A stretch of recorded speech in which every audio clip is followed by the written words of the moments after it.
அள்ளு விட்டு போச்சுன்னு சொல்லுவாங்க. நேற்று நடைபெற்ற உலகக்கோப்பை ஃபுட்பால் போட்டியில் ஸ்பெயின் அணிக்கு அள்ளு விட்டு போச்சுன்னே சொல்லலாம். ஏன்னா 2010 அவங்க கால்பந்தாட்ட சாம்பியன் நெதர்லாந்தோட. அப்படி இருக்கிற ஒரு அணி உலகத்திலே மிக சிறிய நாடான, அதாவது 10 தீவுக்கூட்டங்கள், ஒரு 50 லட்சம் பேர் கொண்ட மக்கள் வாழக்கூடிய ஒரு நாடு, தரவரிசையில் 64வது இடத்துல இருக்கிற ஒரு நாடு நேற்று ஸ்பெயினை தண்ணி காட்டிடுச்சு. இன்று உலகளாவிய அளவில் அந்த கேப் வெர்டே நாடு பிரபலமாயிடுச்சு. அது என்ன ஏது அப்படின்றத கொஞ்சம் விரிவாக பார்க்க போகிறோம். அதற்கு முன்பாக இந்த தளத்தை இதுவரை சப்ஸ்கிரைப் பண்ணாதவங்க சப்ஸ்கிரைப் பண்ணுங்கள், லைக் கமெண்ட் ஷேர் பண்ணுங்கள். ஸோ விரிவான ஒரு பார்வைக்கு stay tune with us. 2010 FIFA champion யாருன்னு பார்த்தீங்கன்னா ஸ்பெயின். அதாவது உலக கால்பந்தாட்ட போட்டியில் சாம்பியனாக வெற்றி பெறுறதுன்றது சாதாரண விஷயம் இல்லை. ஏனென்றால் கிரிக்கெட்டை விட உலகக்கோப்பைக்கு உலகமெங்கும் கால்பந்தாட்ட ரசிகர்கள் இருக்காங்க. அப்படி இருக்கும்பொழுது இந்தியாவில் தான் என்னென்னா இந்த கிரிக்கெட் முதலாளிகள்லாம் வேறு எந்த ஒரு கேமையுமே வளர விடாமல் அழிச்சாட்டம் பண்ணிகிட்டு இருப்பானுங்க. ஆனால் உலகளாவிய அளவில் பிரசித்தி பெற்ற கேம் எதுன்னு பார்த்தீங்கன்னா அது கால்பந்தாட்ட போட்டி தான். இந்த கால்பந்தாட்ட போட்டியில் ஸ்பெயின் 2010 சாம்பியன். அப்பேற்பட்ட ஸ்பெயின் அணி நேற்று தண்ணி காட்டிட்டாங்கன்னு கூட சொல்ல முடியும். மிகப்பெரிய பெருத்த அவமானத்தை நேற்று ஸ்பெயின் அணி சந்திச்சிருக்கோம். அதுக்கான காரணம் என்ன அப்படின்றதான் பார்க்க போகிறோம். அதற்கு முன்பாக இந்த தண்ணி காட்டி, அதாவது 2010 சாம்பியனான ஒரு கால்பந்தாட்ட அணியை உலகனுடைய தரவரிசையில், கால்பந்தாட்ட தரவரிசையில் 64வது இடத்துல இருக்கக்கூடிய கேப் வெர்டே அப்படின்ற ஒரு நாடு எப்படி தண்ணி காட்டுச்சு அப்படின்னு பார்ப்போம். இந்த கேப் வெர்டே நாடு இருக்குல்ல, இது அட்லாண்டிக் பெருங்கடலில் மேற்கு ஆப்பிரிக்கா கரையில் இருக்குது. இந்த நாடு 10 தீவுகளால் ஆன ஒரு நாடு. இந்த நாடு இன்னும் சொல்லப்போனால் 1975 தான் இந்த நாடு குடியரசானது போர்ச்சுகீஸ்லேருந்து.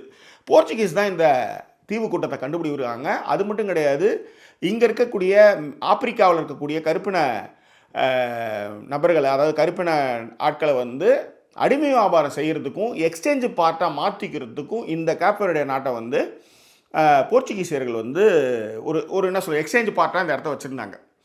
இங்கே இருக்கிற அடிமைகளை ஐரோப்பா, அமெரிக்கா நாடுகளுக்கு ஏற்றுமதி செய்கிற இடமாகவும் எக்ஸ்சேஞ்ச் பண்ணுற இடமாகவும் வச்சுருந்தாங்க. அடிமை வியாபாரம் ஒழிக்கப்பட்ட பிறகு இந்த நாடு போர்ச்சுகீசிய காலநிதி ஆதிக்கமாக தான் இருந்துச்சு. 1975 தான் இந்த நாடு குடியரசானது. ரைட்டுங்களா?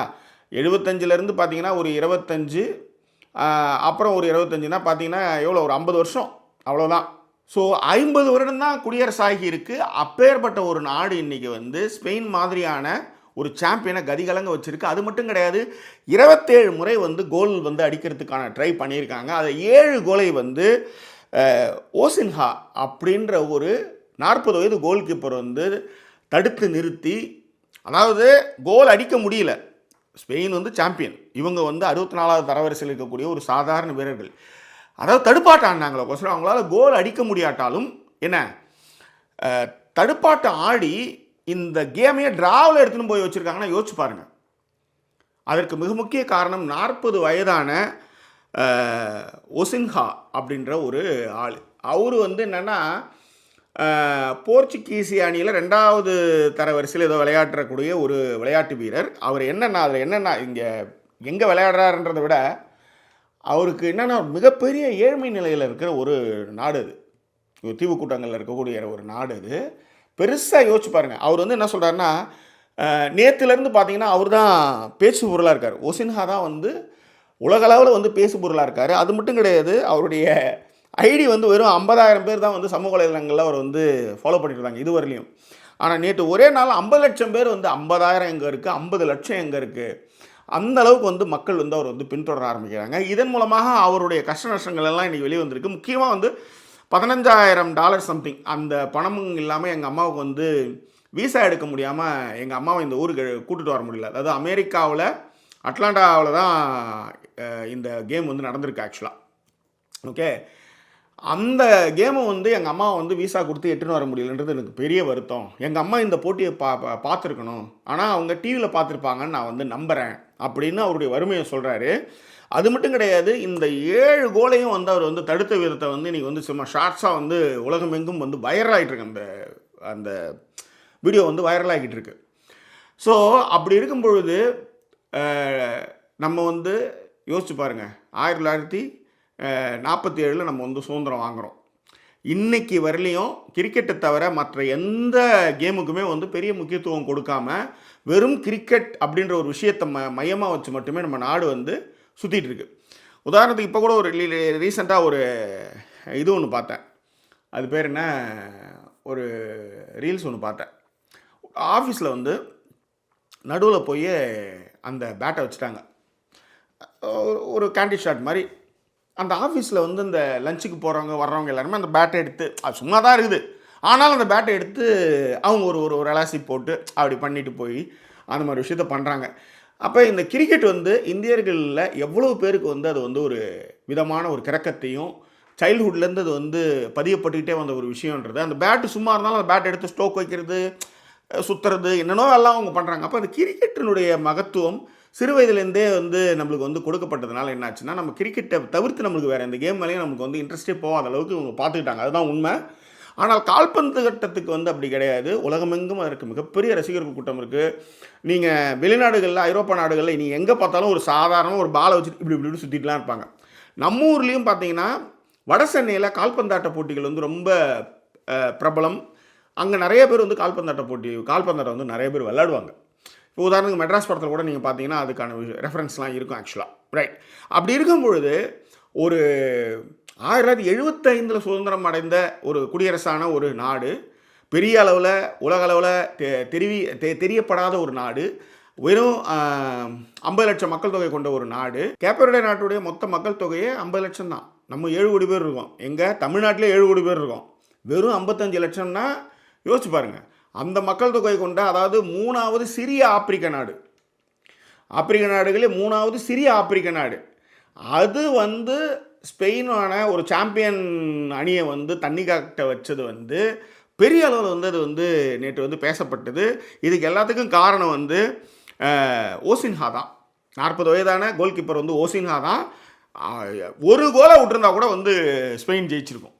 இதில் இன்னொரு விஷயம் ஒன்று நடந்தது. லாஸ்ட் மினிட்ல வந்து இந்த கேப்பவெர்டேலேருந்து ஒரு பையன் என்ன பண்ணியிருக்கான், பால் எடுத்துகிட்டு போய் அடிக்கிற நேரத்தில் வந்து தடுத்துட்டாங்களாம். ஒரு வேளை அதை விட்டுருந்தாங்கன்னா நேற்று முடிஞ்சது கதை, ஸ்பெயின் கதை நேற்றே முடிஞ்சுது. என்ன, கேப்பவெர்டே வந்து அதாவது அவங்க ஜெயிக்கிறோம் தோக்குறோம் அப்புறம் சண்டை செய்யணுன்றதான் வந்து ஒரு பெரிய விஷயம்.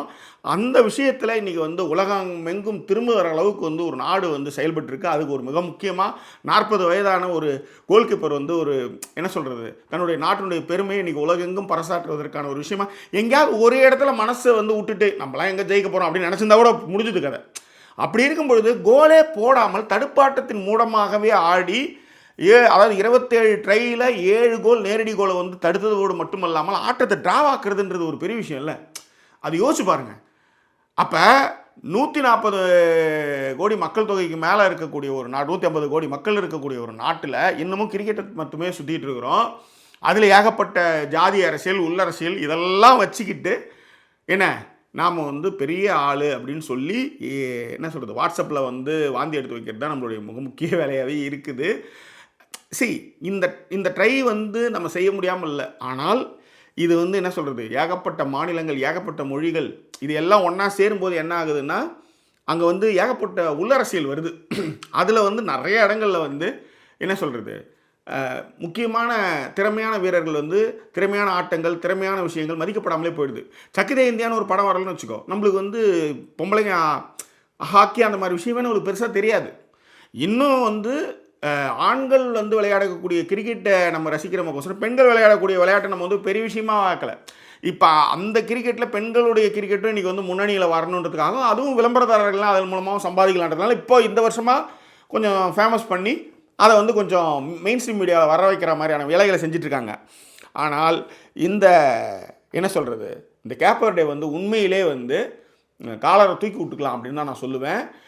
இவ்வளோ வறுமைக்கு இடையே இவங்க வந்து ப்ராக்டிஸ் பண்ணி 64வது வரிசையில் இருந்து ஒரு சாம்பியனை வந்து டிராவில் ஆக்குறது சாதாரண விஷயம் இல்லை, ரொம்ப சந்தோஷமான விஷயம். அதுதான் உங்களோட பக்கத்துன்னு நினச்சேன்.